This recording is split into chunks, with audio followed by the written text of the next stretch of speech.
Bien, pues vamos a continuar con nuestro salmo. La vez pasada habíamos estado viendo el primer ejemplo de aquellos a los cuales Dios redimía, ¿no? Vamos a empezar con una oración y damos la introducción. Señor, te damos muchísimas gracias el día de hoy porque podemos estar contigo. Gracias, Padre Santo, porque tú haces posible, Señor, esta reunión. Gracias por los recursos para poder tener este lugar, porque tú eres fiel cada tiempo, cada mes para poderlos completar. Gracias también, Dios, por cada una de las personas que pudieron venir aquí a esta reunión, que llegaron, que pueden escuchar. Gracias también, te pedimos también, Señor, de una manera muy especial por todos aquellos que están en caminos, si es que hay alguien más que viene en camino, para que tú lo traigas con bien, que tú puedas quitar todo obstáculo y lleguen con bien. Lo mismo también te queremos pedir por aquellos que se conectan vía remota para que no falle la tecnología, para que se pueda escuchar bien la predicación, los salmos, y que Dios también, al igual que nosotros, ellos sean sumamente edificados. Padre, yo te quiero pedir por todo esto y muy especialmente te queremos dar gracias porque Pati Castro salió bien de la operación. Te queremos pedir que tú permitas que ella pueda seguir recuperándose y en este tiempo de descanso, Señor, pues ella pueda meditar también en ti. Te queremos pedir todo esto y te damos gracias en el nombre de tu Hijo Jesús. Amén. Amén. Bien, pues vamos a comenzar esta parte. Ya habíamos visto especialmente que este era un salmo dirigido a los redimidos de Dios. Salmo 107 es un salmo para los redimidos. ¿Y quiénes son los redimidos? Pues nosotros. Ajá. De una o de otra manera Dios nos ha dado y ha pagado ese rescate para que podamos estar con Él, ¿no? Y me llama mucho la atención porque aunque habla de alguna manera general de la necesidad de la persona para con Dios y de qué situaciones Dios nos rescata, el salmista, guiado por Dios, da 4 ejemplos, 4 casos distintos que se ven a detalle. No son, y no creo que pretendan agotar los casos, ¿no? Porque hay miles de casos. Cada uno de nosotros, si ha sido redimido por Dios, podría contar su caso. Y otra cosa, sin embargo, yo pienso que hay muchas cosas que tú y yo podemos identificarnos con cada una de estas situaciones. La vez pasada estábamos hablando precisamente de aquellos que se encuentran en el desierto. Todos de alguna manera estamos pisando el terreno a donde nos hemos conducido con nuestras malas decisiones. Ajá. De alguna manera los que están en el desierto, estaban ahí en el desierto porque ahí se habían conducido, ¿no? Y ellos de alguna manera estaban pidiendo precisamente, o sea, no era, ellos al encontrarse en una soledad, en una, rodeados pues, del desierto, finalmente clamaron a Dios y Dios les respondió. Ajá. Dios es el que empieza a enderezar los pasos de las personas para llevarlo, y como dice él, a esa ciudad. Bien, ahora, a diferencia de este último caso que vimos, ahora tenemos otro caso muy peculiar, el caso del preso, de los que están apresados en su pecado. En el anterior, aunque habíamos comentado, había un pecado, ajá, pero no era muy claro lo que había, ¿no? De alguna manera ciertas decisiones, cierto estilo de vivir los habían llevado a este lugar. El día de hoy sí nos declara un pecado, ajá, y se hace énfasis en ese pecado que es el pecado de la rebeldía a la palabra de Dios. Ajá. El día de hoy vemos que se denosta, se menosprecia grandemente la palabra de Dios. Siempre ha habido esa tendencia, siempre la palabra de Dios ha sido muy atacada por diferentes personas a través de los siglos, Y en estas fechas no es lo contrario. Aunque, por ejemplo, en muchos países, la palabra de Dios, el tener la Biblia, cuesta tu vida prácticamente. Estaba escuchando la otra vez de una violinista búlgara, que a los 12 años, en Bulgaria, prohibieron la Biblia. Y entonces llegaba la policía a los domicilios y entonces incautaba todas las Biblias. Y bueno, llegaron al domicilio de una persona y la persona era una mujer. Llegaron para ver si tenían Biblia y ella se la escondió dentro de la falda y se quedó sentada.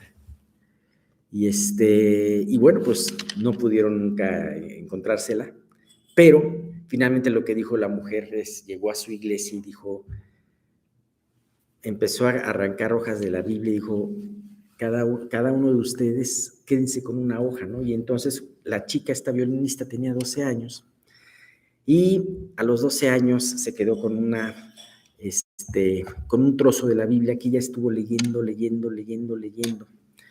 Y finalmente, después de muchos años, pudo exiliarse en Estados Unidos y la persona, y el primer día que fue a una iglesia, se hizo amigo de una pareja mayor y esta pareja mayor le dijo, oye, ¿qué te podemos dar? ¿Qué se te ofrece? Lo que quieras de nosotros. Y dijo, una Biblia, por favor, una Biblia en mi idioma. Te acompañamos. Fueron a la tienda y en la tienda encontró una cantidad de Biblias impresionante y fue algo tan conmovedor que ella se puso a llorar. Dijo, es impresionante cómo en este país se tienen todas las Biblias. Ajá, y podemos identificar también aquí en México, podemos ir a alguna tienda y ver cantidad de Biblias, podemos a través de Amazon, a través de muchas otras, buscar y encontrar la que no encontramos físicamente, nos la encontramos, nos la traen por correo, ¿no? Sin embargo, ella se impactó mucho de eso, ¿no? Y bueno, pues aquí tenemos en estos países que tenemos de alguna manera una libertad de poder ir a la tienda y comprar tu Biblia y encontrar la versión que te gusta, con la piel que te gusta, tener esto inclusive, ¿no? Pero ¿sabes qué? Hay un gran ataque, hay un gran menosprecio a todos los preceptos que dice la palabra. Todos los postulados que te manejan los medios de comunicación es atacando principio sobre principio. Es impresionante ver las personas cómo adquieren esos malos principios que los inyectan en contra de las palabras sanas de Dios. Ves a las nuevas generaciones siendo completamente escépticas porque están impregnadas de la nueva agenda, de la nueva ideología, de las nuevas filosofías que se repiten diariamente en los noticieros, en las series, en las películas, en gran cantidad de lugares. Y ese es el ataque que tenemos. Algún día tendremos probablemente el ataque de no poder tener una Biblia en casa. Pero ahorita, por lo pronto, estamos teniendo ese ataque en contra de los principios. Convencer a las personas de que esto está fuera de tiempo, de que esto se dirigía a otras personas distintas a ti, de cuántas cosas, ¿no? Y sabes que nada más falso que esto, la palabra de Dios es para todos, la palabra de Dios. Y si tú estás escuchando este mensaje es porque Dios quiere trabajar en tu conciencia, en tu vida, para poder aquilatar lo que tienes y para poder saber que no necesitas más que la palabra. Los libros te pueden ayudar a una comprensión de ciertas cosas y está bien, pero nada sustituye la palabra de Dios, lo cual es lo más importante, ¿no? Bien, muchas veces por falta de ese conocimiento real de la palabra, entramos a las prisiones del pecado. Y aquí nos habla en esta parte de esas prisiones del pecado.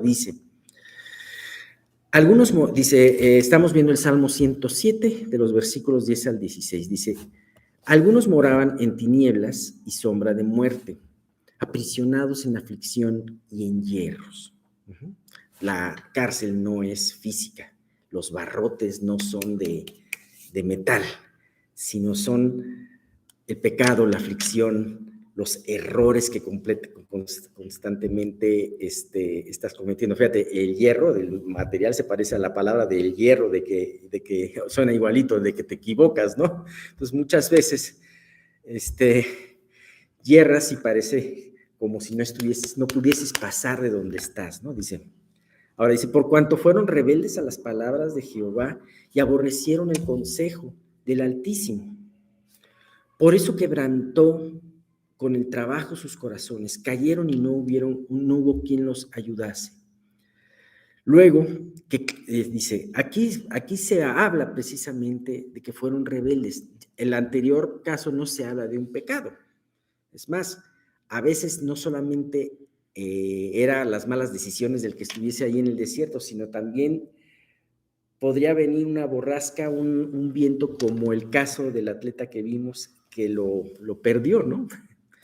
Y a veces son esas situaciones alrededor tuyas las que te llevaban a estar en ese desierto. Bueno, aquí sí nos habla de esto, fueron rebeldes. ¿A qué rebeldes? A la palabra de Jehová y aborrecieron el consejo del Altísimo. Por eso quebrantó con el trabajo sus corazones, cayeron y no hubo quien los ayudase. Dios permite primeramente un quebranto en la vida de la persona que está buscando. La persona, por una o por otra situación, empieza a aborrecer toda palabra de Dios. Si tú ves todas estas ideologías que han aparecido, todas que están marcadas y por una agenda, todo de aquello de que se habla en los medios de comunicación, todos son principios de personas que aborrecieron, que aborrecen a Dios, que aborrecen su palabra. Porque además hay otra cosa, hay muchas personas que dicen Dios para acá y Dios para allá, pero de nada sirve eso si aborrecen su palabra. Así que no te dejes engañar por las personas que te pueden hablar de Dios, pero que en el interior aborrecen su palabra. Pero dice luego que clamaron a Jehová en su angustia, los libró de sus aflicciones, los sacó de las tinieblas y de la sombra de muerte y rompió sus prisiones. Alaben la misericordia de Jehová y sus maravillas para con los hijos de los hombres, porque quebrantó las puertas de bronce y desmenuzó los cerrojos de hierro. Bueno, aquí el punto es que aquí la rebeldía es un pecado, el pecado identificable en esta parte. Se rebelaron a la palabra de Dios. Y esto me recuerda mucho un ejemplo de un animal que pone Dios, que Dios le relata a Job, el asno montés. Fíjate lo que dice en Job 39, de los versículos 5 al 7, en donde se describe a esta persona rebelde, a esta persona que piensa que no tiene ley, que se piensa libre, pero que Dios la retrata de esta manera. Dice, ¿quién echó libre al asno montés? ¿Quién soltó sus ataduras? Al cual puse yo casa en la soledad y sus moradas en lugares estériles. Se burla de la multitud de la ciudad y no oye las voces del arriero. Me impresiona mucho porque aquí aunque a través de las características de este animalito, Dios nos habla de la actitud del rebelde, la actitud de la persona que se rebela en contra de las palabras de Dios. El asno montés. El asno montés se cree libre, no tiene dueño, no escucha la voz del arriero, anda por donde quiera. Sin embargo, aquí le dice Dios algo muy importante, al cual yo puse casa en la soledad. ¿Sabes? Esa casa de la soledad, más que hablar de libertad, me llama la atención porque te habla de estar preso en una casa de soledad. El preso que está aislado, como si fuera un preso aislado, cumpliendo un castigo muy grande, ¿no? El castigo que se merece su rebeldía. Y además, sus moradas en lugares estériles. El asno montés no tiene un dueño que lo guíe, que le dé de comer o que lo guíe a los pastos deliciosos, sino que al ser libre y al él mismo estar tomando sus decisiones, por así decirlo, impulsado a donde no haya personas, él vive en la soledad y en terrenos estériles, su vida es estéril. Hay muchas personas de las cuales el mundo de hoy toma sus dichos en su boca, sin darse cuenta la forma como vivieron esas personas. Muchas veces tú puedes decir, como dijo el filósofo tal, o como dijo tal estadista o presidente, es esto, ¿no? Y a veces puede defender esa idea. Sin embargo, no te das cuenta que esta persona, la que empezó la que habló de esa filosofía, es una persona que vivió en aflicción, en un continuo hierro, en una continua zozobra. Ustedes han oído de Voltaire, el gran pensador de la Revolución Francesa. Bueno, nada más y nada menos que Voltaire, en una ocasión, estando en su casa, le dijo a unos amigos, ¿saben qué? De aquí en 100 años no va a haber ninguna Biblia. La Biblia va a estar completamente olvidada. Es más, yo creo que la persona que quiera ver una Biblia la va a ver expuesta en un museo. Ajá. Esto lo dijo a finales del siglo XVIII. A finales del siglo XIX, 100 años después, según la profecía, y se iba a cumplir la profecía, entre comillas, la profecía de Voltaire, la casa donde vivía Voltaire en Inglaterra fue utilizada como almacén de la sociedad bíblica de ese país. Había más Biblias en esa casa que en ninguna otra parte. Ajá. Y es impresionante porque hay algo que dijo la esposa de Voltaire. Dijo, desearía ver todo en mi people, excepto volver a ver la muerte de un ateo. Porque ¿sabes qué? Por otra parte, cuando una persona muere sin Dios, muere sin esperanza. Y bueno, pues esto habla de este hierro. Entonces, una persona así se cree muy libre pensador, pero no se da cuenta que al no escuchar la voz de este arriero divino, la voz como el que la escuchamos a través de su palabra, esta persona vive en soledad y en lugares estériles. Ajá.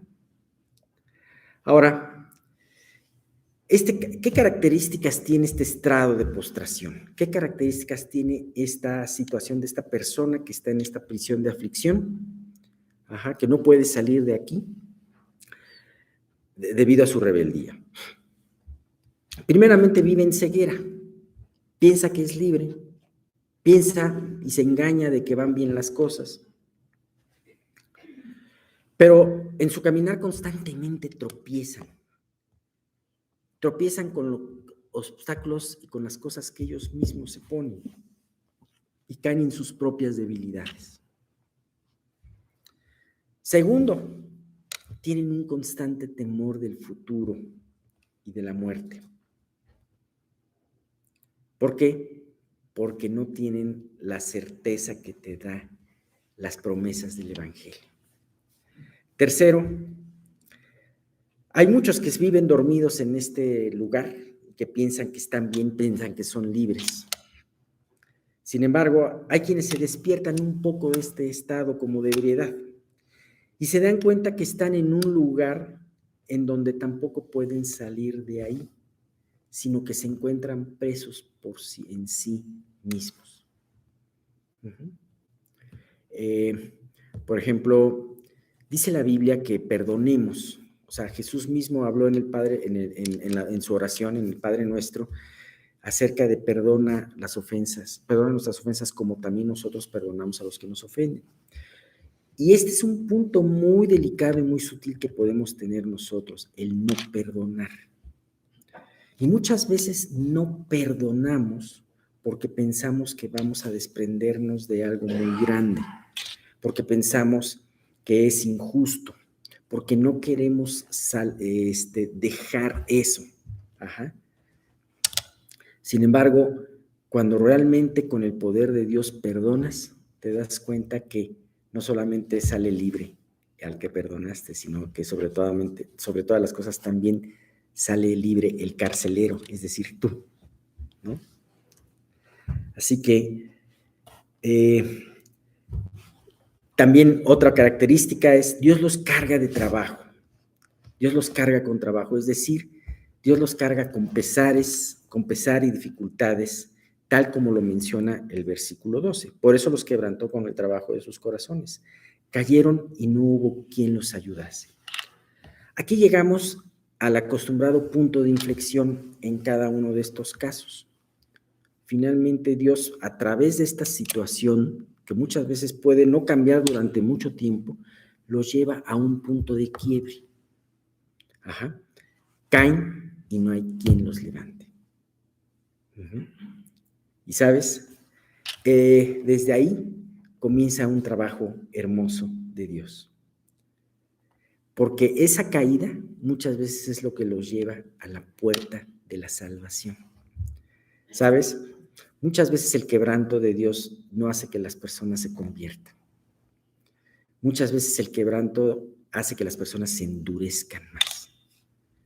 Pero ¿sabes qué fórmula usa muchas veces Dios? El quebranto seguido de su misericordia. Y es impresionante porque a veces, aunque la persona esté caída y no se quiera levantar, muchas veces a través de un acto de misericordia, la persona empieza a escuchar a Dios y empieza a escuchar esa voz del arriero, ¿no? Que no escucha el asno montés, pero sí escucha aquel que es cuidado por Dios, ¿no? Bien, es muy interesante este caso. Resumiéndolo, el hombre se rebela, Dios lo disciplina, se quebranta, y el mismo Dios que lo castigó tiene misericordia de él una vez que haya clamado. Este hombre que está en esta prisión termina clamando a Dios y Dios lo libera. Me impresiona porque, ¿qué es lo que dice? Luego que clamaron a Jehová en su angustia, los libró de sus aflicciones. Dios es el único que puede tener esa llave que abre la puerta de la celda del que está encerrado en su pecado. Lo sacó de las tinieblas y de sombra de muerte y rompió sus prisiones. Exacto. Lo sacó de la oscuridad en la que vivían. ¿Sabes? Lo peor de la oscuridad es saber que no vives en la oscuridad. Es no saber que vives en la oscuridad. La gran mayoría de las personas solamente van tropezando, que viven en la oscuridad, solamente van tropezando, pero ellos mismos piensan que no viven en la oscuridad. Date cuenta que si Dios te está enseñando estos principios, es que Él está buscándote. Él está, como dice en el libro de Job, dando esos cánticos en la noche, esos cánticos en la oscuridad de tu vida, para que si lo quieres escuchar, accedas, te preguntes a ti mismo, ¿realmente estoy viviendo en la oscuridad? ¿Realmente cómo estoy caminando? Y ¿sabes qué? Clames a Él, porque Él promete sacarte de tus tinieblas, sacarte de tu confusión, sacarte de tu oscuridad. La oscuridad nos lleva a tomar malas decisiones. No sé si te ha pasado de que porque no ves bien te llevas un calcetín de un color y otro de otro, ¿no? No puedes distinguir. Bueno, las decisiones que Dios te quiere librar son mucho más graves que la de un calcetín cambiado. Son mucho más delicadas. Y a veces en nuestra obstinación por estar en la oscuridad, tomamos decisiones que a la larga podemos lamentarnos mucho, ¿no? Pero Él quiere sacarte de las tinieblas y de la sombra de muerte y romper tus prisiones. ¿Qué quiere decir romper tus prisiones? Poder salir de esas debilidades, de ese pecado que te trae cautivo. Es que siempre termino mal porque tengo ataques de ira. ¿Sabes que Dios quiere sacarte de eso? Es que siempre acudo al alcohol para poder arreglar mi depresión. Dios quiere sacarte de eso. Y así de muchas otras cosas. Bien.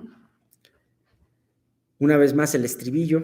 Alaben la misericordia de Jehová y sus maravillas para con los hijos de los hombres. Porque quebrantó las puertas de bronce y desmenuzó los cerrojos de hierro.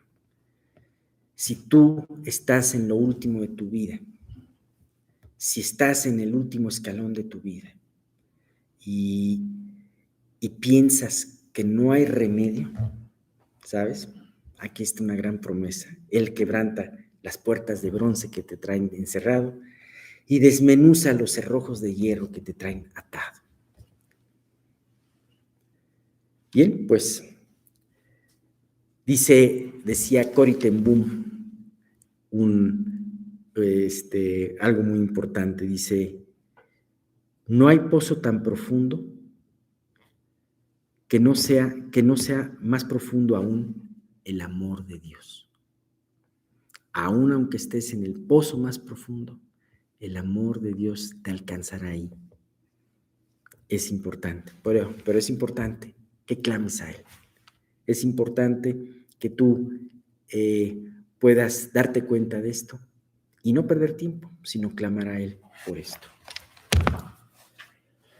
Voy a leerles un testimonio que me impactó, que lo leí hace aproximadamente 30 años.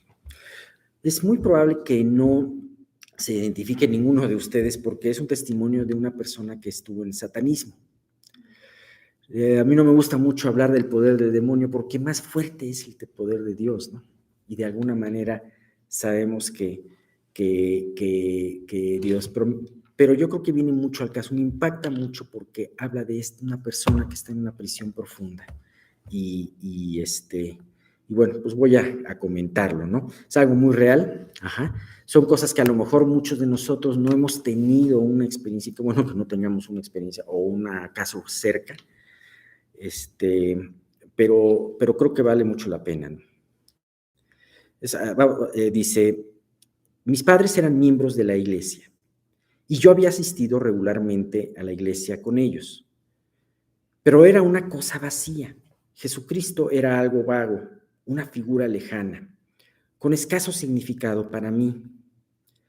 Cuando yo hacía preguntas a mis padres respecto a Dios, ellos las eludían. Seguramente sus padres no conocían a Cristo también, obvio.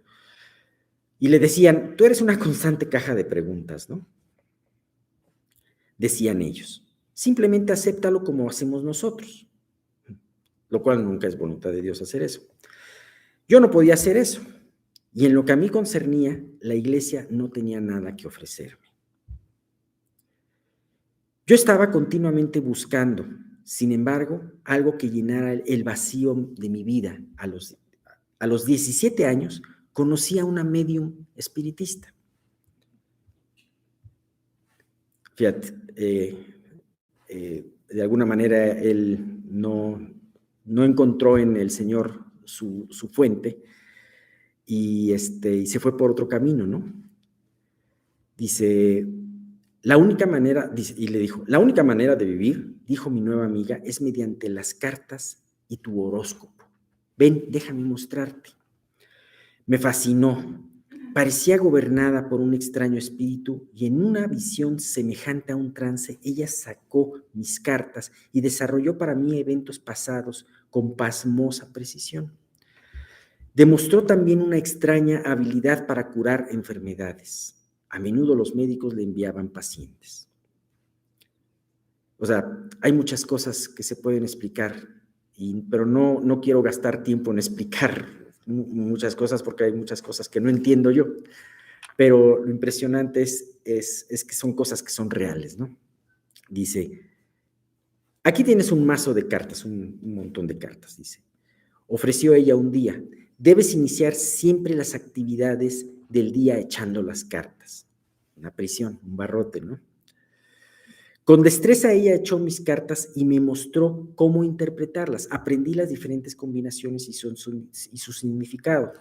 Pronto pude predecir eventos futuros según lo que parecía. En los meses que siguieron me hallé controlado cada vez más por esta misteriosa mujer. Paso a paso ella me condujo al mundo de los espíritus, hasta que un día ella declaró: ahora ya eres uno de nosotros. ¿Estás dispuesto a tomar el juramento? Impotente, expresé mi asentimiento. Casi sin saber lo que hacía, corté mi dedo y con mi propia sangre escribí: te doy, oh Satán, mi corazón, cuerpo y alma. Vaya que estaba en una prisión impresionante este hombre, ¿no? Ahora vivía completamente por las cartas y por mi horóscopo. Casi no me atrevía a respirar sin primero consultarles. El diablo, que ahora tenía derechos sobre mi alma, me atormentaba incesantemente. Yo hacía cosas que no pueden narrarse públicamente. A la edad de 19 años estaba totalmente desmoralizado. La melancolía y el abatimiento llenaban mi alma, sufría ataques de histerismo. No podía concentrarme en mi trabajo a causa de la confusión de mi alma y mi labor sufría las consecuencias. En marzo de 1960 firmé la carta de horóscopo que predecía que yo me quitaría la vida el día 26 de julio. Imagínate. Según el horóscopo, mi vida ya no tendría utilidad después de esa fecha. De este modo, fue como la noche del 25 de julio yo vagaba por las oscuras calles en busca de un camino de escapatoria. El pensamiento de morir me causaba pánico. Una hermosa música penetró mi alma atribulada y fui conducido hacia una reunión religiosa que se celebraba en una gran carpa. Penetré furtivamente a la carpa, la música concluyó y el orador Leander Penner de la Greater Europe Mission se puso de pie. Esta noche voy a hablarles respecto al maravilloso poder del Evangelio, dijo él. Deseé escapar, pero había quedado falto de energías. Durante todos los años que había ido a la iglesia nunca había oído de este Cristo, un Salvador personal que había muerto por mí personalmente. Oh, cómo anhelaba romper la atadura de Satanás. El predicador dijo: solamente en Cristo puede quebrantar el poder de Satanás. Curiosamente dijo eso el predicador. Invitó a los oyentes a pasar al frente y entregarse a Cristo. Me abrí paso hasta el frente y le pregunté: ¿hay esperanza para un pecador como yo, predicador? Si lo que dice usted es cierto, yo deseo liberación. Ore por mí. El evangelista oró y luego me aseguró que Cristo podía y quería perdonar al más grande de los pecadores si solamente se le pedía. Al que a mí viene, no le echo fuera, citó de Juan 6:37. Pero yo no podía clamar a Cristo por ayuda. Cada vez que trataba de hacerlo, sentía una mano invisible que atenazaba mi cuello. Váyase a casa, me aconsejó el predicador, y haremos un grupo que ore especialmente por usted. Vuelva mañana por la noche. Deseé gritar, pero será demasiado tarde. Me fui a casa lleno de miedo. La larga noche de terror pasó, no pude dormir, solamente pensaba con terror en el día que se aproximaba. La luz del día entró lentamente en mi habitación y yo eché mecánicamente mis cartas y me dispuse a ir al trabajo.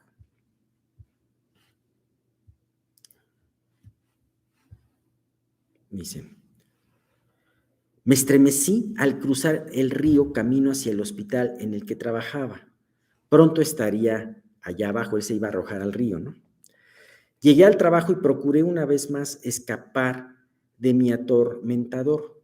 Con mano trémula marqué el número del teléfono del evangelista. ¿Puede venir ahora mismo?, le pregunté. Es un asunto de vida o muerte.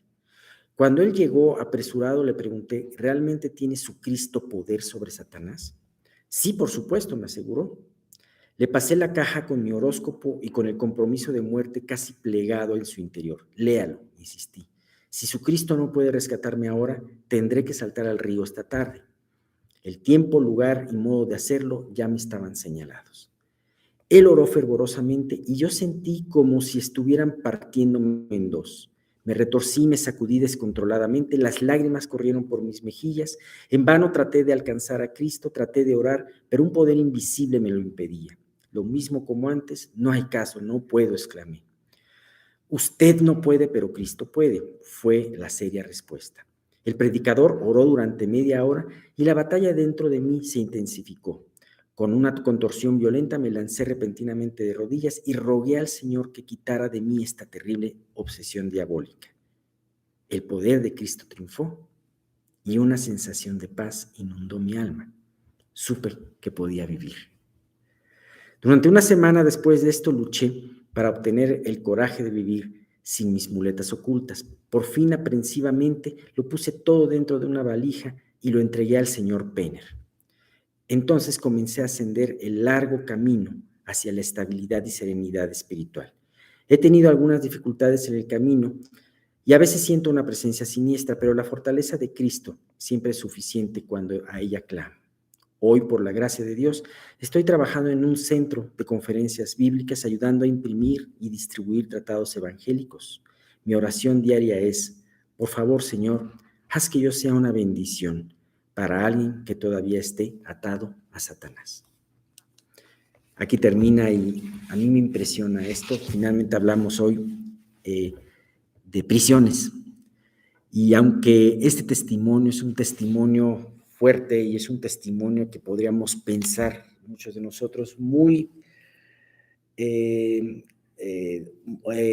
hay algo que es algo que no hemos vivido y que espero que no vivamos, pero sin embargo me impresiona. Lo más importante no es hablar del poder de Satanás, sino del poder de Dios que puede librarnos de esa cárcel en la que estamos. Y así como puede librar a este hombre, así como lo libró al endemoniado gadareno, así como libró a muchos otros, puede librarte a ti que todavía no lo conoces personalmente. Así que, bueno, pues aquí termina esta parte del Salmo. Dice Primera de Samuel 5:11: y enviaron y reunieron a todos los príncipes de los filisteos, diciendo: enviad el arca de Dios de Israel y vuélvase a su lugar, y no nos mate a nosotros ni a nuestro pueblo, porque había consternación de muerte en toda la ciudad, y la mano de Dios se había grabado allí, y los que no morían eran heridos de tumores, y el clamor de la ciudad subía al cielo. Así termina el capítulo 5 de Primera de Samuel. Si recuerdan, esto lo vimos ya por mayo. Entonces, pues haciendo un resumen, espero que breve, de lo que pasó antes de terminar el capítulo 5, recordemos estos viajes del arca, ¿no? El cofre, ¿no? De hecho, la vez pasada les había dicho, no, es un cofrecito, no, es un cofrezote, pero bueno, sigue siendo un cofre, ¿no? Pero para el contexto era donde Dios había puesto su presencia. Y bueno, los viajes que hizo el arca, en ese entonces, recordemos que los tenían los sacerdotes de Israel, entre los cuales eran Elí y Finés, que curiosamente en egipcio, lo busqué y decía que Ovni era renacuajo o boca de serpiente. Entonces, bueno, pues creo que le venía bien el nombre. Y dice 1 Samuel 2:12, que eran hombres impíos y no tenían conocimiento de Jehová. Y bueno, se llevaron el arca desde Silo, donde era el centro religioso y también, digamos, político, pero todavía no era el tema, ¿no? Sino el lugar religioso, ¿no? De Silo hasta el campo de batalla en las llanuras de Ebenezer y Afec. Y los filisteos capturaron el arca ahí y la llevaron a 3 ciudades de las 5 que tenían los filisteos, que eran Asdod, Gad y Ecrón. En ese entonces, como les decía, Silo era el centro religioso y el tabernáculo estaba establecido permanentemente allí. Israel en ese entonces no tiene una capital. Ya saben que después se establece un gobierno, ¿no? Pasa obviamente de los sacerdotes a los reyes. Y bueno, en ese entonces quien tenía el sumo sacerdocio era Elí, el padre de estos sacerdotes. Pero cuando capturan el arca, pues, fue una guerra. Los hijos se habían llevado el arca porque creían que con eso iban a ganar, creían que podían manipular a Dios, y mueren, y va un mensajero a decirle a su padre en Silo: oye, tus hijos murieron. Elí de la impresión se cae y muere. Y en ese entonces viene un periodo muy oscuro en Israel, en donde pues, los jueces habían ignorado las enseñanzas de Dios.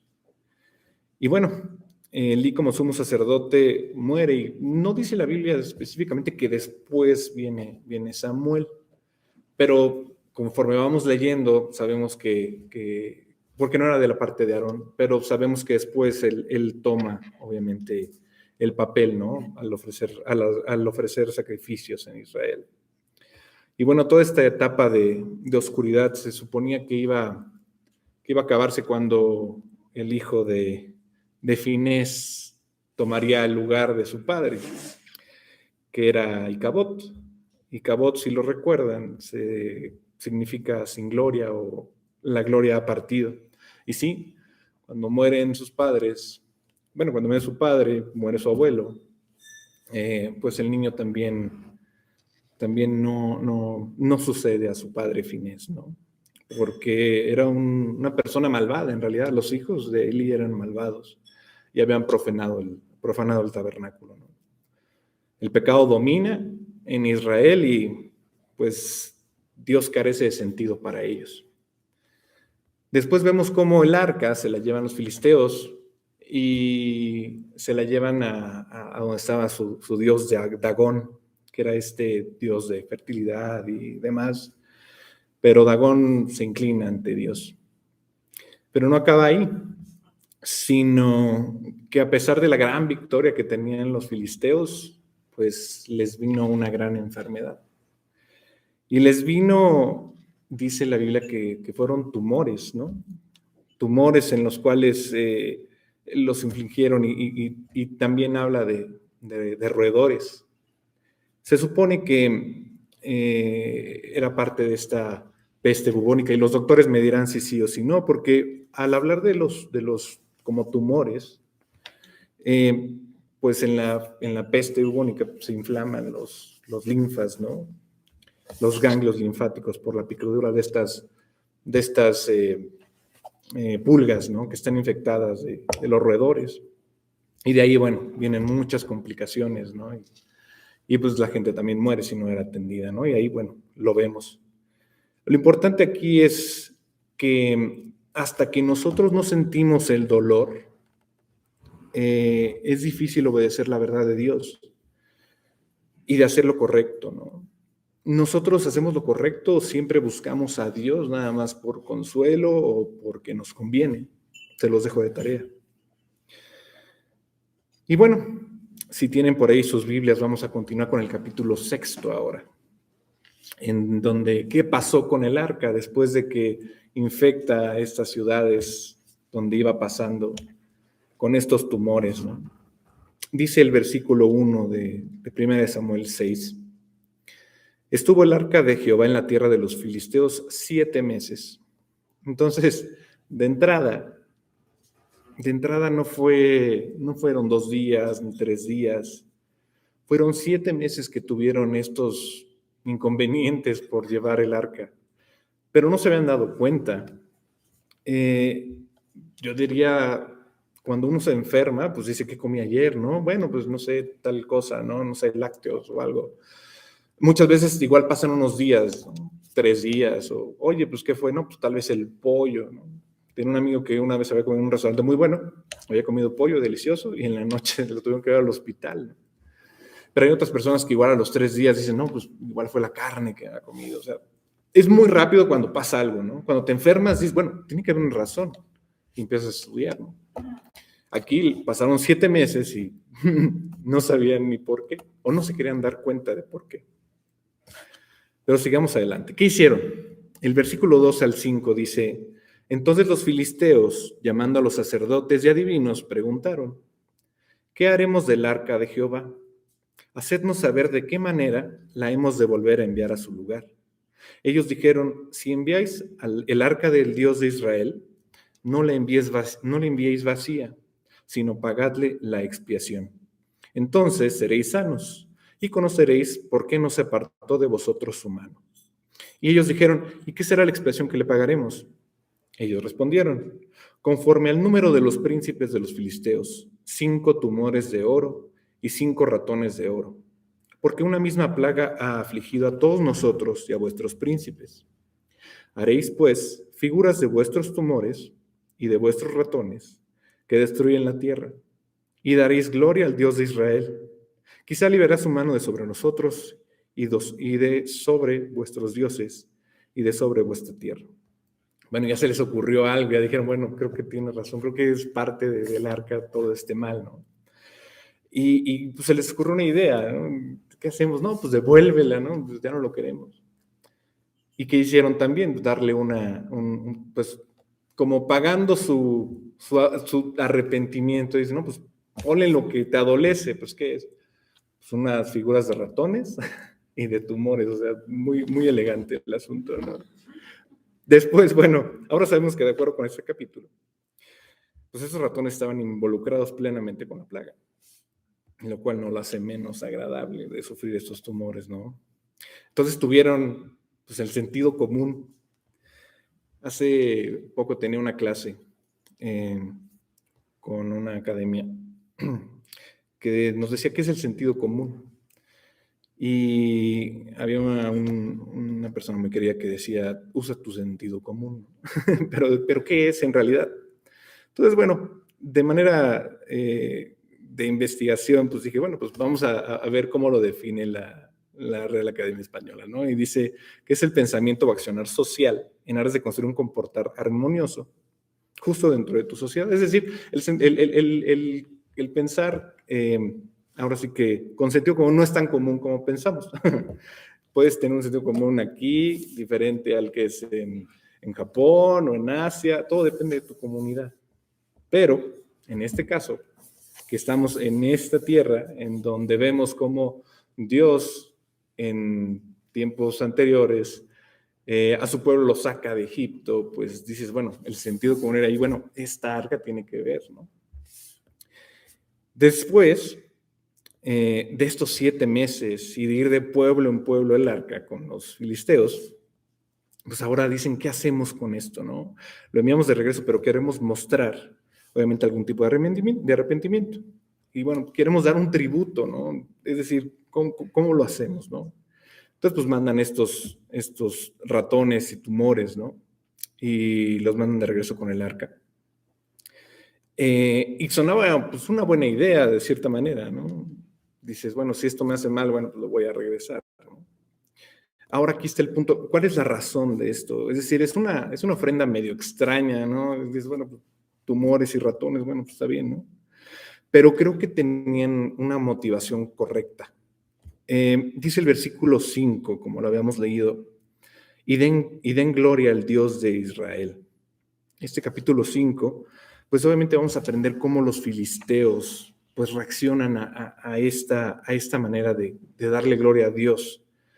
Y es decir, ¿cómo le das gloria a Dios? Es una pregunta que me la hice y todo el mundo se hace cuando pasa por estos versículos, ¿no? Es decir, ¿cómo le das gloria a Dios? Y algunos, obviamente por eso estamos aquí hoy, dices, bueno, ¿cómo le doy?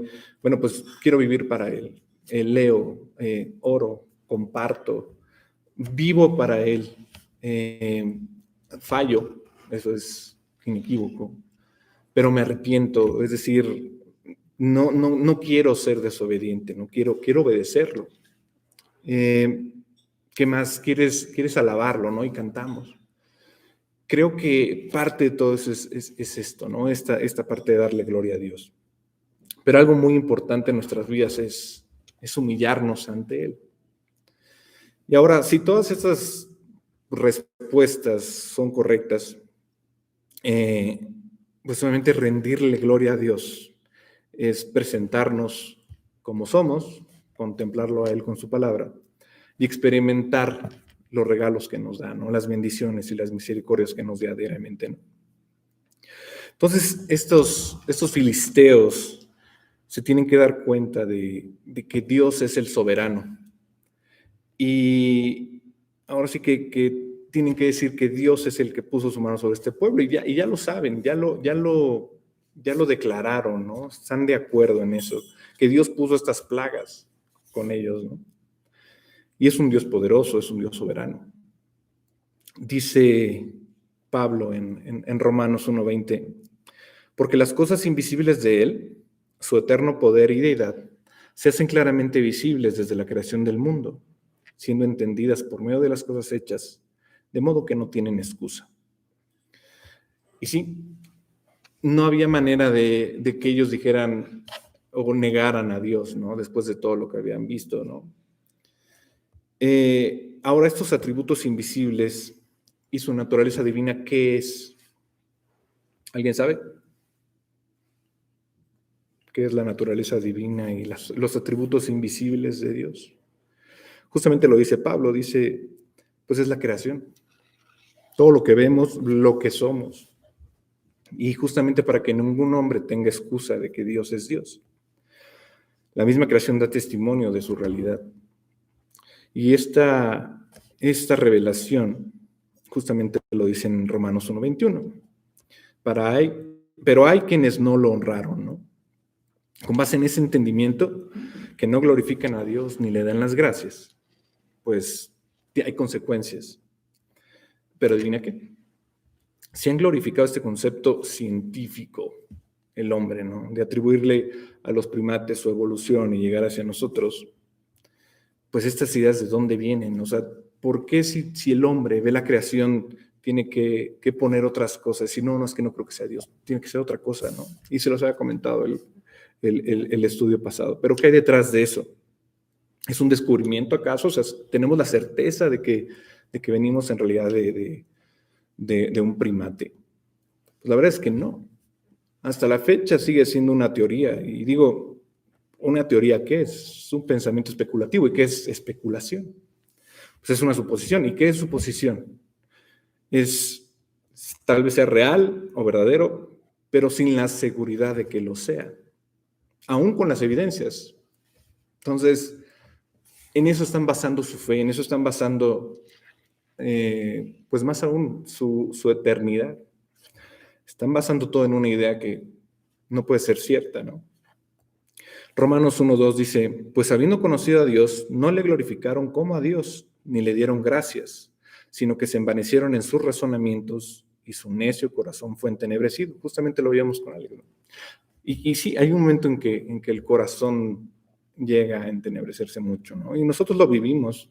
Tal vez cuando nos hablaron, pues poco a poco vas poniendo resistencia, ¿no? Resistencia de Dios y de su palabra. Me acuerdo cuando empezábamos a ir o leyendo, o ir a estudios, decíamos, no es una secta, ¿no? Pero bueno, ni siquiera era eso, ¿no? Era que tú estabas entenebrecido con tu corazón y no querías acercarte a Dios, no querías creer en otra cosa. Entonces, se niegan a glorificar a Dios y darle gracias, ¿no? Pero Pablo dice que la creación da testimonio del conocimiento de Dios. Y justo después dice que todavía la gente se niega a darle la gloria en ese aspecto y se niega a darle gracias, ¿no? Entonces, la comprensión opuesta de eso es de glorificar a Dios y decirle, tú eres el que está detrás de todo, tú eres la mente, tú eres el amor, tú eres el poder. Pues hay cosas, ¿no?, que llegan a existir y los filisteos están glorificando a Dios en su cabeza, ¿no? Y en ese aspecto están diciendo, tú eres el verdadero Dios, y lo que están haciendo es tratar de a través de los ratones y los tumores de oro, pues tal vez pedir perdón, ¿no? Digo, vamos a saber que no, pero en su idea dicen, bueno, tal vez esto funcione, ¿no? Vamos a regresarle el arca, ¿no? Con estos regalos, ¿no? El versículo 6, justamente de 1 Samuel 6, dice, ¿por qué endurecéis vuestro corazón como los egipcios? Y Faraón endurecieron su corazón. Después que los había tratado así, ¿no los dejaron ir y se fueron? Interesante que diga esto sobre Faraón. En el Éxodo, cuando justamente Dios va a liberar a su pueblo, pues esto se convirtió en noticia internacional, es lo que les decía, ¿no? Lo sabían. Todas las naciones se enteraron de que el pueblo esclavo fue liberado por un Dios que les mandó 10 plagas y deshizo su nación y mató a sus hijos, ¿no? Se los llevó.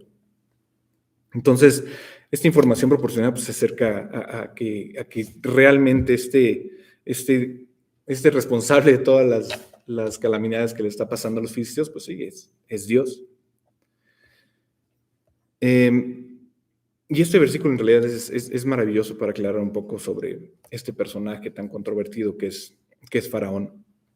Porque Faraón se endureció y su corazón fue responsable del juicio que cayó sobre él y sobre su pueblo. La pregunta es, ¿cómo lidias con un versículo cuando lo comparas con lo que Dios dice en Éxodo 7:3? Y se los voy a leer. Dice, y yo endureceré el corazón de Faraón y multiplicaré en la tierra de Egipto mis señales y mis maravillas. Entonces, ¿quién va a endurecer el corazón de quién? ¿Lo va a endurecer el hombre o lo va a endurecer Dios? Es decir, si ves en Samuel 6:6 y lees eso, dice, ¿por qué endureces vuestro corazón como los egipcios? Y Faraón endurecieron su corazón. Aquí está diciendo, ellos lo endurecieron. Sin embargo, Éxodo dice que Dios lo endureció. Entonces, ¿qué fue primero, el huevo o la gallina? ¿No? Había pues sí, digamos, había entre Juan Calvino y Jacobo Arminio, ¿no? Ideas sobre esta teología, ¿no? Básicamente, los calvinistas sostenían que la expiación de Dios es limitada, solamente era para los escogidos. Y los arminianos decían que la expiación es ilimitada, que es para todos. Entonces, ¿qué es primero? Solo para comentar esto, lo voy a preguntar de otra manera. ¿Cuándo fue la primera vez que el faraón endureció su corazón en la narración del Éxodo? Y para eso, pues hay que ir a Éxodo 9 en el capítulo 12.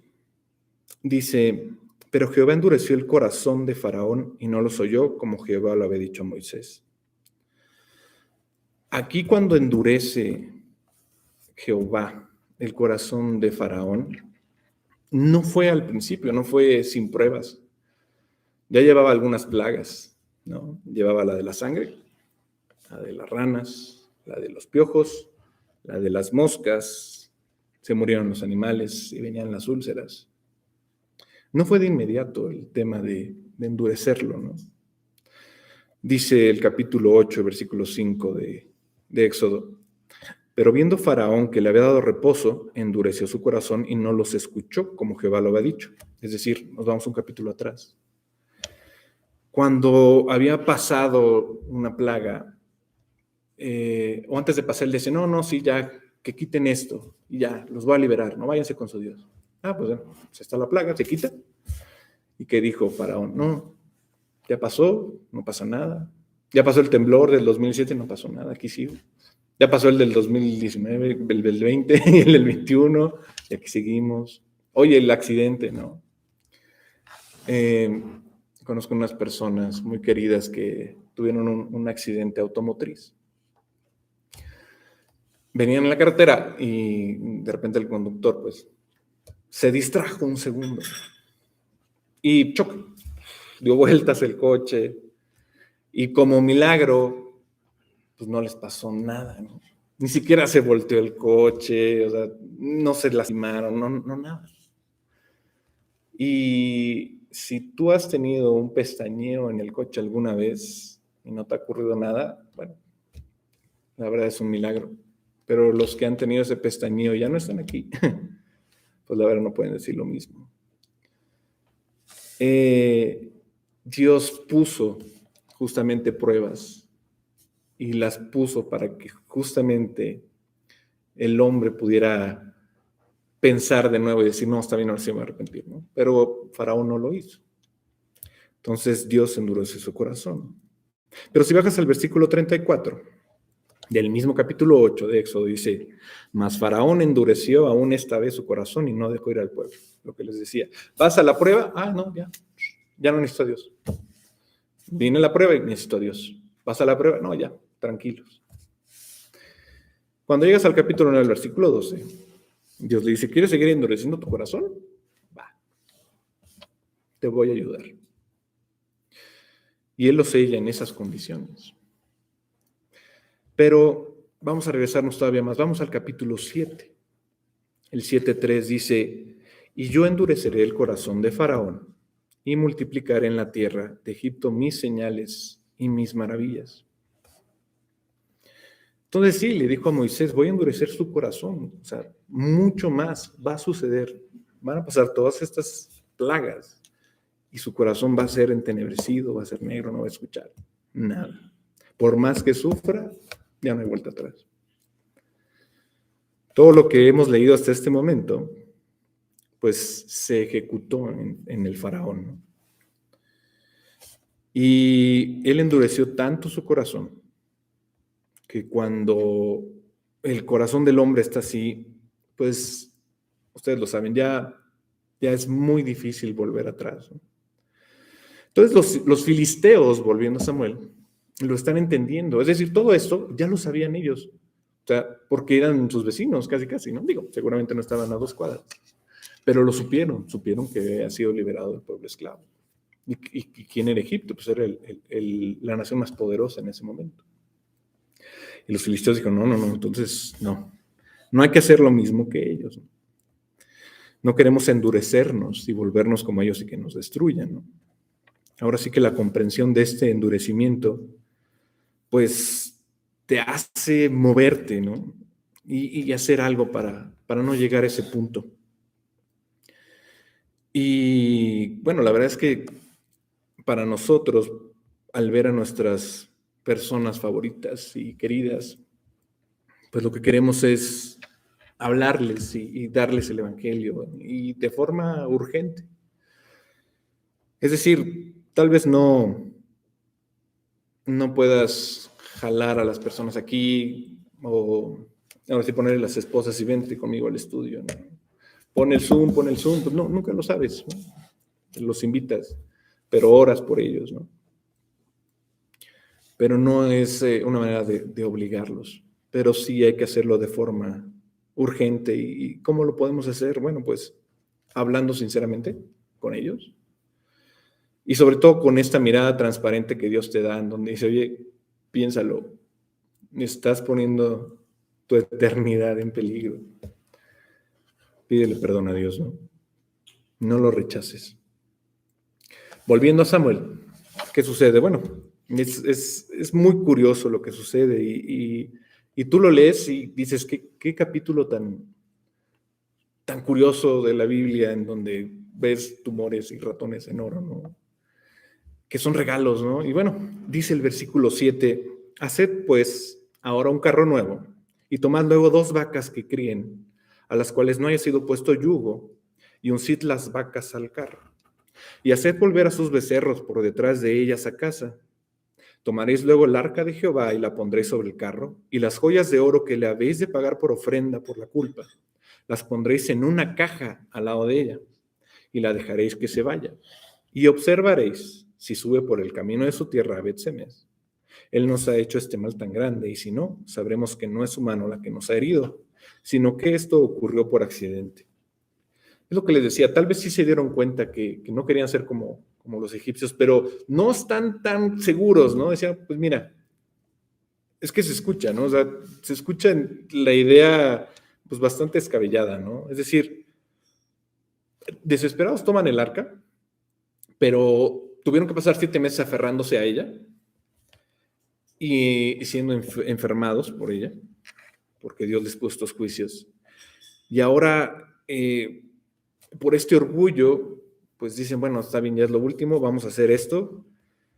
Y el de atrás seguramente dijo, tengo una gran idea.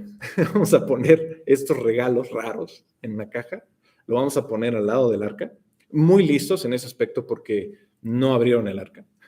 Después vamos a saber por qué. No la abrieron, sino, no, que se ponga al lado. Y curioso, pusieron a estas dos vacas, ¿no?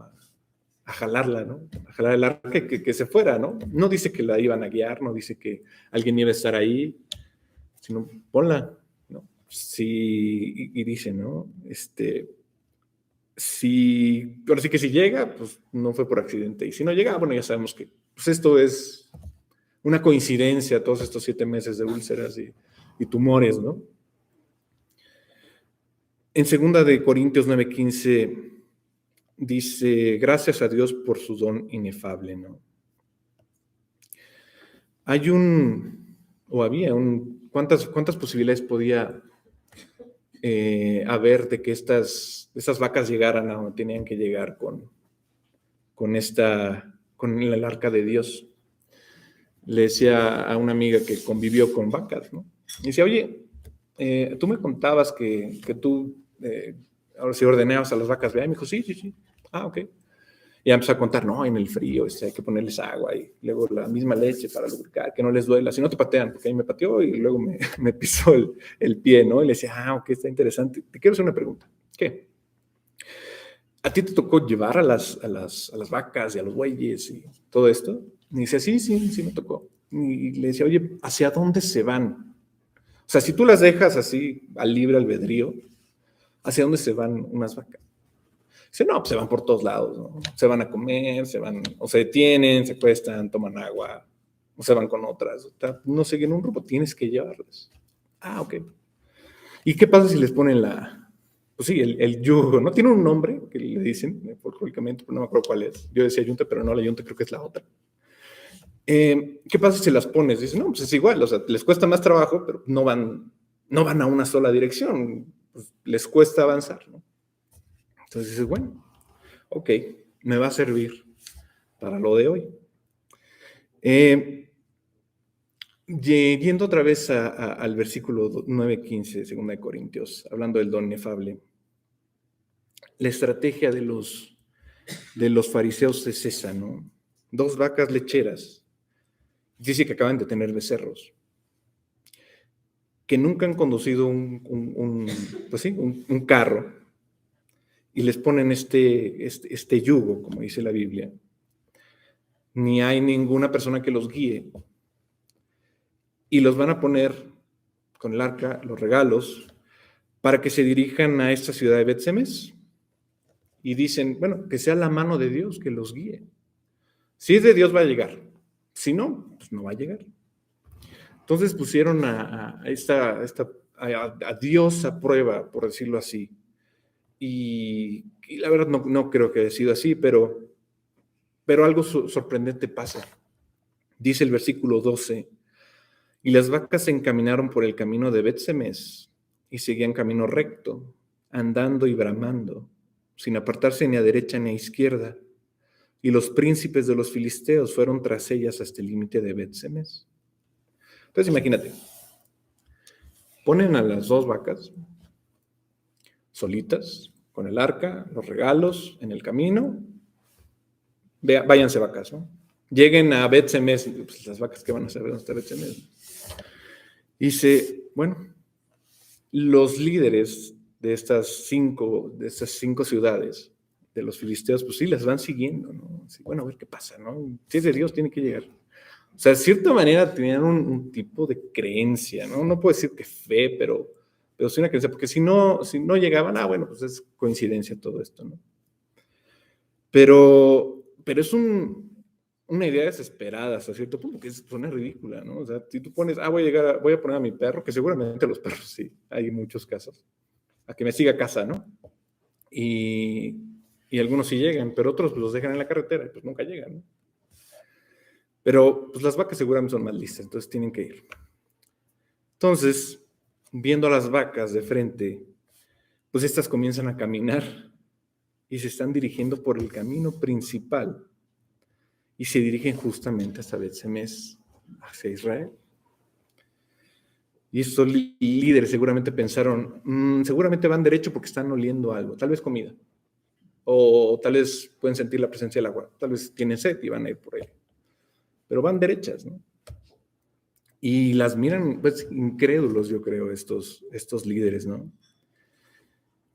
Pero las vacas empiezan a tirar de sus collares, ¿no? Imagínense, ¿no? O sea, lo que les decía, si les ponen este yugo, unas se van para acá, les cuesta más trabajo caminar, pero pues, hay algo que les jala. Y estas no, al parecer iban así, en el centro, ¿no? Creo que es un milagro. Si tú lo lees, dices, pues es un milagro.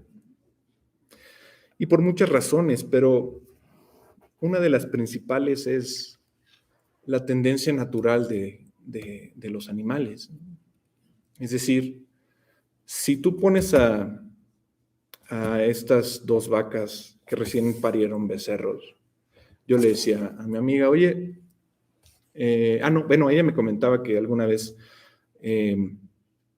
había recibido a uno de esos becerritos recién nacidos, pero nació muerto.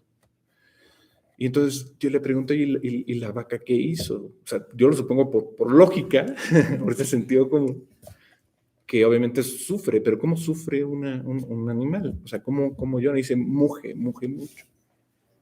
Y sí, cuando nació su becerrito mal, pues sí, estuvo gimiendo, pues sí, toda la noche por él.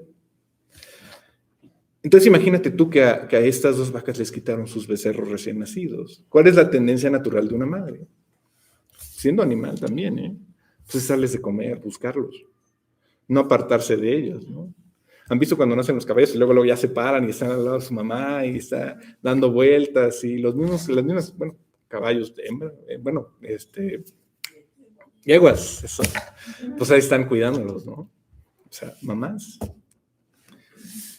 Entonces, justamente querían darles cariño, pero no, se siguen derecho.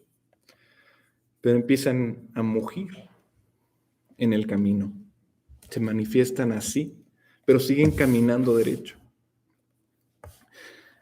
Hay una fuerza que les está jalando, que las está llevando por el camino. Y estas tendencias naturales no las están amedrentando. Escuchamos que cuando la presencia de Dios entra en esta habitación donde está un ídolo y que es pues Dagón se agacha, ¿no? Pero este poder de que los mismos demonios pues obviamente se hincan ante la presencia de Dios, vemos que tiene otro tipo de poder, vemos que tiene este poder en el corazón y tiene una autoridad. Y la presencia de Dios proporciona esta fuerza sobrenatural que nos mantiene en un camino, si lo seguimos y lo escuchamos, de obediencia, ¿no? Hasta el punto en que podemos vencer esas tendencias naturales que tenemos, ¿no? Como seres humanos. En el inicio del capítulo 4 de Samuel, cuando vimos a Ofni y Finés que estaban tratando de manipular el arca, pues mueren, ¿no? Por manipularla. No era lo que creían, mueren en una batalla, ¿no? En el capítulo 5 de Samuel, vemos cómo los filisteos maltratan el arca de Dios. La ponen junto a un demonio. El demonio termina abajo, ¿no? Pero vemos que el hombre sigue equivocado, ¿no? Busca maltratar su creencia de un Dios, ¿no? Nuestra idea de Dios. Pero el capítulo 6 estamos aprendiendo de algo, estamos aprendiendo de estas vacas que se someten a la presencia de Dios. Es decir, las dos vacas están mostrando un ejemplo mayor de responder a Dios que nosotros como seres humanos, ¿no? Y eso es lo que sucede cuando Dios mueve tu corazón. Hay muchas cosas en nuestra vida contra las que vivimos en este sentido natural, ¿no? Pero Dios las invierte. Por ejemplo, cuando tú crees en Dios, cuando tú te dejas guiar por Él, ¿sabes? Hay algo impresionante que hace. Perdonas lo imperdonable. Perdonas lo que en realidad no podías perdonar antes. Te perdonas a ti, perdonas a los demás. Dios dice que el mundo nos va a absorber, siempre nos va a seducir, ¿no? Pero con Él, con su poder, pues estas tendencias naturales se van. También no tomas venganza de quien deberías de tomar venganza. Se la dejas a Dios. Y al contrario, amas a esa persona. Alguna vez me tocó pues dar algunas pláticas en los reclusorios. Y había una persona que, digo, yo no la conocí. Me dijeron de esa persona que iba a esos estudios, que, o sea, sí le habían quitado a un familiar, estaban culpando a esa persona. Y él llegó a esos estudios porque la persona que le habían quitado o arrebatado a su ser querido, la había perdonado a él. Y él dijo, ¿por qué? Pues yo te quité a lo que más amabas, ¿no? Y bueno,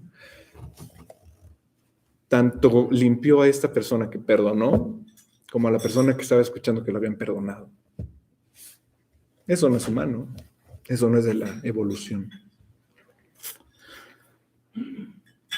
Y tú y yo no podemos hacer lo que Cristo nos llama a hacer, a menos que estemos habituados al Espíritu Santo. Y cuanto más quieras vivir en esta paradójica convicción del hombre, la carne y el espíritu, pues más poder necesitas de Dios. Es decir, estas vacas no había manera en que, si no estuviera la presencia de Dios, no fueran directamente, ¿no?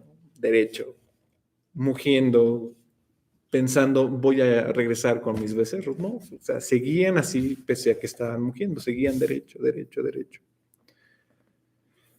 Y sí, el creer en Dios, en ser hijos de Dios es sobrenatural, ¿no? Y no hay otra enseñanza en el mundo, ni siquiera religiones, que te enseñen que Dios vive dentro de ti. Y la Biblia enseña eso, ¿no? Que Él es el que vive dentro de nosotros. Ya no es el arca. Antes era así, pero después ya no. Ya está el Espíritu de Dios aquí cuando tú lo aceptas, cuando tú obviamente pides perdón y Dios te perdona y te es su hijo, ya vive aquí contigo. Entonces, en realidad caminamos en milagros y nos quedamos muchas veces cortos cuando lo contamos. Y esta conciencia que tenemos, pues, es la que debemos de compartir. Ahora, nosotros también tenemos que elegir diariamente, ¿no? Entre el hombre nuevo, el que se debilita, que es el hombre viejo, que vive con nosotros todavía, ¿no? Pero a veces nuestra negligencia puede fortalecer a este hombre que ya fue crucificado, como lo dice Pablo, ¿no? Ahora, otro ejemplo de esto es Jonás. ¿Te acuerdas de Jonás? De todas las cosas que hubo sobrenaturales que Dios tuvo que hacer para que él fuera donde tenía que ir. Bueno, no eran 2 vacas. En primera instancia, era una ballena, ¿no? Una ballena que se traga a Jonás y se la lleva, ¿no? La ballena obedecía a Dios. Después Dios pone, obviamente, cuando cayó Jonás, bueno, esta tormenta, ¿no? Antes de que se lo llevara la ballena, lo dije antes. La tormenta obedecía a Dios, ¿no? Pero después, ya que llega a su lugar y empieza a predicar de malas, y se va a ver la ciudad que cayera, bueno, que Dios destruyera ya la ciudad, pues Dios le ordena a la planta que crezca, la planta crece, obedece a Dios, y después pone al gusano para que la seque, el gusano obedece a Dios. Es decir, la creación, como lo veíamos, que es ese testimonio de Dios, obedece a Dios. Es más, incluso le pide, o sea, le ordena a Jonás que predique con el arrepentimiento, pero adivinen quién no se estaba arrepintiendo. El mismo profeta, el mismo Jonás, ¿no? Que decía al principio, oye, Jonás, tienes que ir para allá a predicar. No, yo no. O sea, la ballena sí, la tormenta sí, el gusano sí, la planta sí, las vacas sí, pero el hombre no. No, yo no voy. Entonces, necesitamos algo más grande que solo un impulso emocional para hacerle caso a Dios, ¿no? Dios tiene que estar dentro, y de estar dentro significa que te tienes que humillar, pedirle perdón para que Él nos haga sus hijos, nos perdone y nos haga sus hijos, ¿no? Incluso los 2 hijos de Elí, que caminaban en la presencia de Dios, ¿no? O sea, junto a esta arca, ¿no? Tampoco ellos obedecieron. Querían manipular el arca de Dios, ¿no? Y las vacas tomaron esta misma arca que los mismos hijos de Elí, los mismos sacerdotes estaban llevando, y que por ellos se perdieron, pero las vacas le están devolviendo a su lugar. ¿Y qué pasa cuando llegan? Versículo 13. Y los de Bet-Semes segaban el trigo en el valle y alzando los ojos vieron el arca y se regocijaron cuando la vieron. Habían pasado 7 meses, ¿no? 7 meses sin saber nada. Si es que iba a volver o no iba a volver. Y de repente en el horizonte, ¿no? Tal cual el padre con el hijo pródigo lo ve de lejos. Y no ve un arca, o sea, ve un carro, ve a 2 vacas con el arca, ¿no? Así lo ven. Y las vacas mugiendo y mugiendo, es decir, seguían obedeciendo, pero todavía con la carne atrás de mis hijos, mis hijos, mis hijos, pero obedeciendo a Dios. Es un testimonio de esta tensión entre la carne y el espíritu, ¿no? Una guerra total, ¿no? ¿Cuántas veces no queremos hacer esto, ¿no? Porque la carne nos lo dice, nos lo grita y lo quiere, pero está Dios y nos pone y, bueno, vamos, sigamos el camino. Es una lucha y las vacas lo demuestran, ¿no? Cuando seguramente vieron el arca, ¿no? Tal vez la veían brillar, ¿no? Tal vez empezaron a decir, ya ha vuelto, ¿no? Tal vez regresó por arte de magia, ¿no? Bueno, pues no. Las vacas incluso recibieron el honor antes que Ofni y Finés, ¿no? Porque ellas trajeron el arca y Ofni y Finés la habían perdido. Y a raíz de todo esto, pues trajeron mucho dolor en Israel, ¿no? La batalla, la guerra, pues perdieron a muchos, perdieron a su sumo sacerdote, no había quien los guiara espiritualmente, tremendo, y de repente llegan.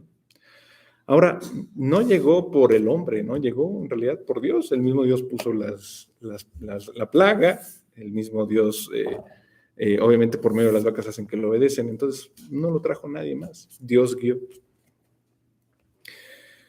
Y me gustaría eso en mi vida, ¿no? Y también los invito a que la tengan en la suya, ¿no?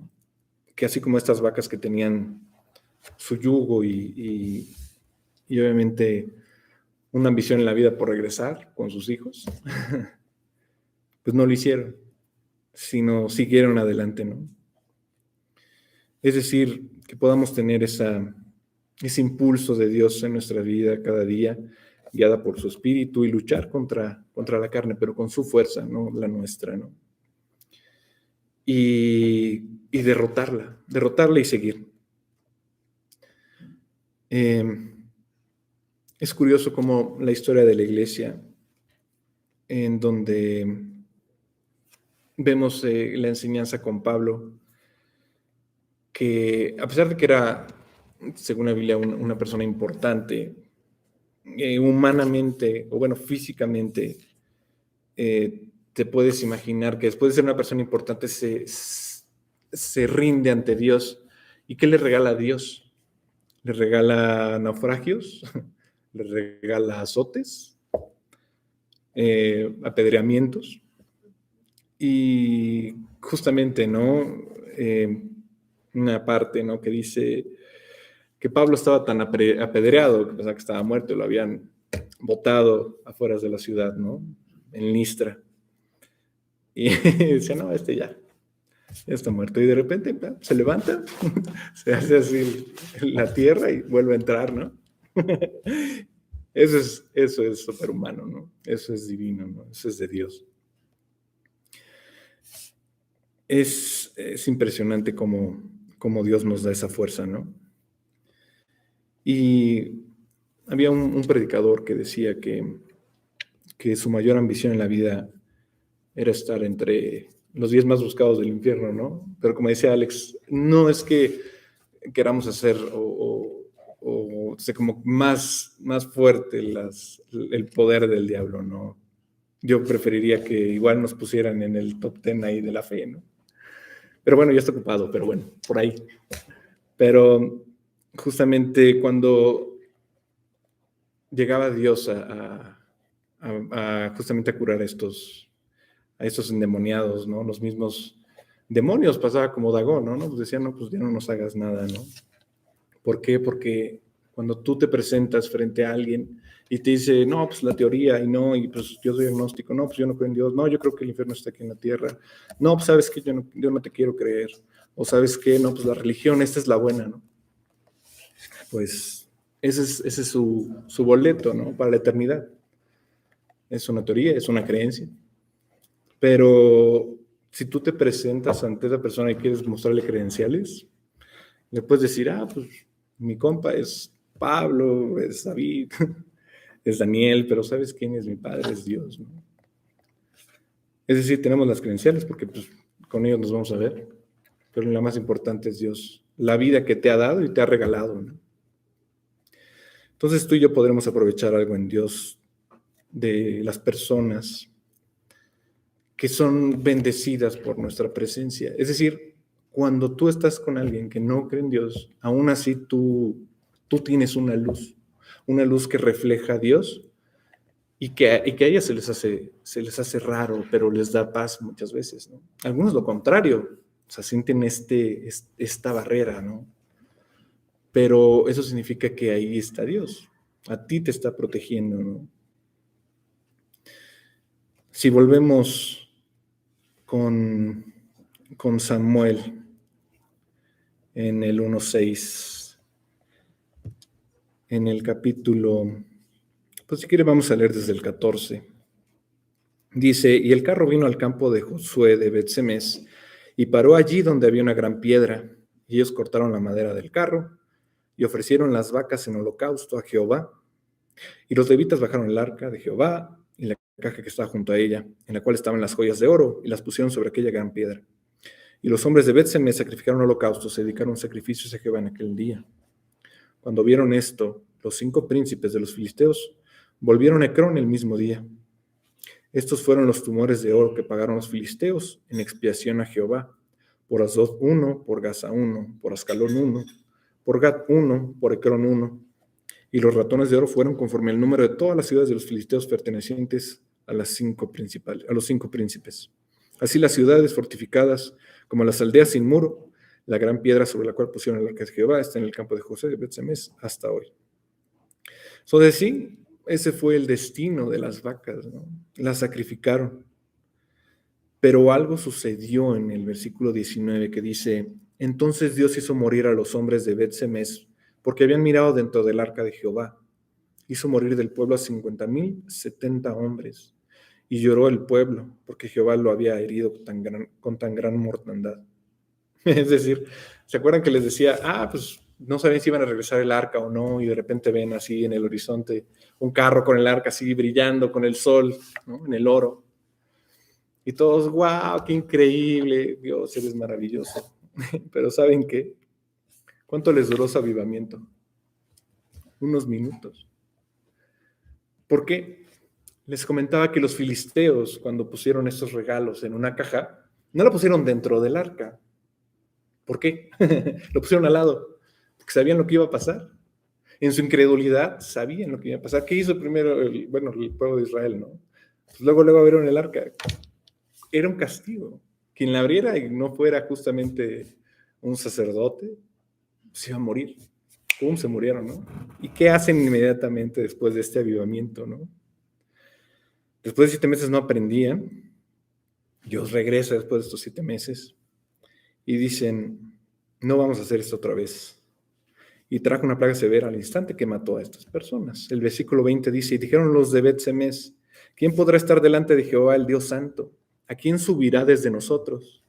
Y enviaron mensajeros a los habitantes de Kiriat Jeraim, diciendo, los filisteos han devuelto el arca de Jehová. Descended, pues, y llevadla a vosotros. Es decir, están haciendo lo mismo que los filisteos, ¿no? Una vez que hubo una revelación de la santidad de Dios, el tono aquí denota que en realidad están echando la culpa de este gran golpe a Dios. O sea, nuevamente los errores. Y le empiezan a echar la culpa a Dios. No, pues es que ya nos trajeron el arca, híjole, ya nos está matando gente. No, llévensela otra vez, ¿no? Lo mismo. Están haciendo exactamente lo mismo, ¿no? Porque dicen, ¿quién se va a parar delante de este Dios? Pues Él es tan santo, ¿no? Deshagámonos de Él como los filisteos, deshagámonos de Él. Y esa es una de las 2 reacciones ante la santidad de Dios. O huyes con él, o huyes de él. Con tal desesperación que te sumergirás aún en más oscuridad e iniquidad, o caerás a tus pies y lo adorarás y te rendirás a él. Hay de estas dos. ¿Cuál quieres que sea la tuya, no? Y los hombres harán lo que estos hombres están haciendo aquí. Vendrán a este libro que estamos leyendo y verán con arrogancia y señalarán estos tratos tan cruentos de Dios, sobre todo las personas que leen el Antiguo Testamento y dicen, ¿quién se cree este Dios que es? ¿No? Es tan malo. ¿Cómo puede hacer tales cosas? Y a su mismo pueblo, ¿no? Incluso mirarán los mandamientos en la iglesia, los mandamientos de Dios, diciendo que son excesivos, incluso irreales muchas veces, ¿no? No puedo seguir esto de Dios. ¿Cómo no voy a hacer una estatua, ¿no? Simulando a Dios? No, eso no lo puedo hacer. Yo tengo que poner aquí mi estatua. Me tiene que ver, ¿no? Mi Dios. Tengo que hacer una de una mujer, una de un hombre, una mujer, una de un hombre. Algunos hasta lo hacen de animales, ¿no? Cuando Dios dice que no. Y hay muchas personas, incluso en la iglesia, ¿no? Que no son creyentes, interpretan esto como no puedo seguirlo, ¿no? Yo voy a ir, como nos dice Miguel, ¿no? Vamos los domingos y ya nos sentamos, y ya, no quiero más, ¿no? Pero Pablo lo aclara muy claramente en Romanos 7, en el 12, donde dice, de manera que la ley a la verdad es santa y el mandamiento santo, justo y bueno. Es decir, no es excesivo lo que pide Dios. No se puede señalar con el dedo la ley de Dios, ya sea en el Antiguo Testamento o en el Nuevo Testamento, lo que es lo mismo el Antiguo Pacto o el Nuevo Pacto. El dedo que nosotros queremos señalarle en la ley, que no es posible, nos tenemos que señalar en lugar de eso a nosotros, ¿no? Señalar nuestra falta de obediencia y nuestra falta de disposición para someternos a Dios. ¿Sabes por qué nos ofendemos? Porque en las cosas del Antiguo Testamento no entendemos cuál santo es Dios y todo nos lo muestra. Es decir, de repente me acuerdo cuando leíamos por primera vez Levítico hace unos años y decíamos en casa, oye, veo mucha sangre, ¿no? ¿Por qué tanta sangre? ¿Por qué tanto sacrificio? ¿No? Dios, no puede ser. ¿Qué está pasando aquí? No entendíamos, ¿no? Pero era justamente porque estaba demostrando algo, estaba demostrando qué tan santo era, ¿no? Y es tan simple como eso, es decir, si tú, por ejemplo, dejas a un criminal salir a la calle por su crimen, y eso pasó justamente, bueno, todos los días, pero uno que salió en la semana fue bueno, hay tantos, ¿no? Y una persona que le había puesto ácido a una chica, ¿no? Y ya casi pues lo van a liberar, ¿no? No hay pruebas, ¿no? Ella ahorita se lo puso. Y ya, lo liberan, ¿no? Pero estaba leyendo ayer de una persona que se había robado, creo que un pan y unos chocorroles de una tienda, ¿no? Y ya estaba en la cárcel, ¿no? A eso igual lo van a dejar ahí 1 año, 2 años, no sé. Pero es la justicia del hombre, es todo lo contrario a la de Dios, ¿no? Pero ¿por qué mató a estas personas que vieron dentro del arca? En primer lugar, porque él lo había prohibido. ¿Pero por qué? Porque si tú no castigas el pecado, como que se va a hacer, ahora sí que costumbre, ¿no? Pone Dios obviamente los límites. Y la misericordia de Dios es tan grande que aún hoy en nuestros días vemos esa misericordia, ¿no? Si es de acuerdo al antiguo pacto, tú dirías, bueno, pues todos deberíamos de morir ya, ¿no? Pero no, Dios puso obviamente una persona que muriera por nosotros, y esa persona es Cristo. Entonces, si murió en la cruz por nosotros, si no está dando toda esa misericordia, pues dice, tarde o temprano Dios va a ser justo y va a poder aplicar todo esto, y las personas que no crean en Dios, pues van a tener una eternidad sin Él en un infierno que no va a haber pues nada, ¿no? Y la gente va a sufrir. Creo que lo más importante de hoy es esto, es la obediencia que vemos no solamente en estos animales, ¿no? Que la debemos ver en nosotros, una obediencia para caminar en este en este camino junto a Él, pese a las presiones que tengamos de la carne.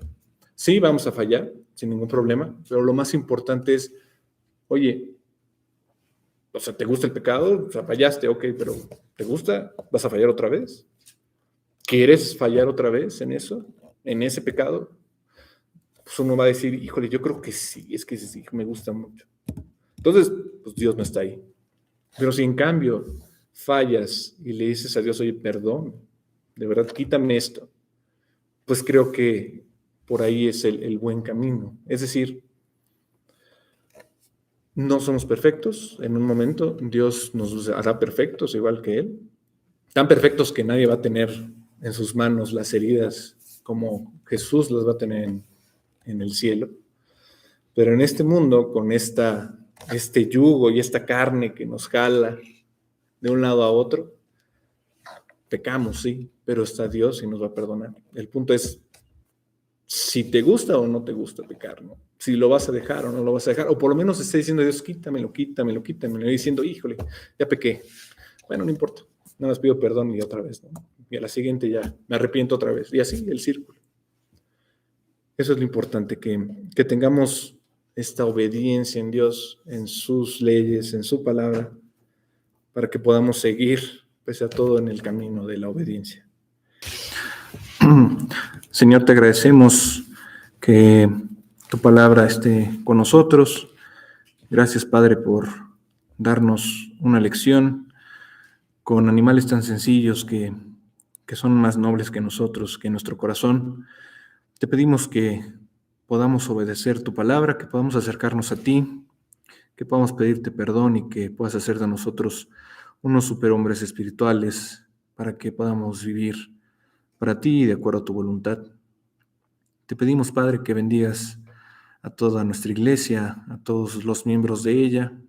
Te pedimos por las personas que escuchan estas enseñanzas, que de verdad pues puedan entender que tú los amas y que puedan arrepentirse para ir contigo y vivir una eternidad a tu lado. Te pedimos muy encarecidamente el día de hoy por Margarita, que tú conoces su salud. Te pedimos que la cuides, la bendigas y que sea un testimonio en su hogar.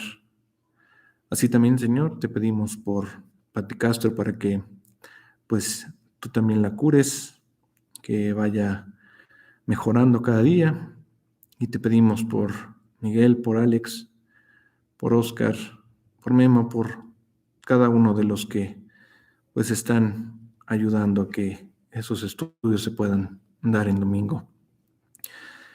Y te pedimos, Señor, que tú bendigas a cada uno de nosotros el día de hoy para que pues podamos guardar tu palabra y compartirla de forma urgente con nuestros seres queridos, porque ya no tenemos tiempo, Señor. La vida es muy rápida, pero tú eres eterno, así que te pedimos, Señor, que permitas que podamos meter el acelerador y avisarle a las personas de tus buenas nuevas. Gracias, Padre, por todo esto, y te lo pedimos en el nombre de tu Hijo Jesús. Amén.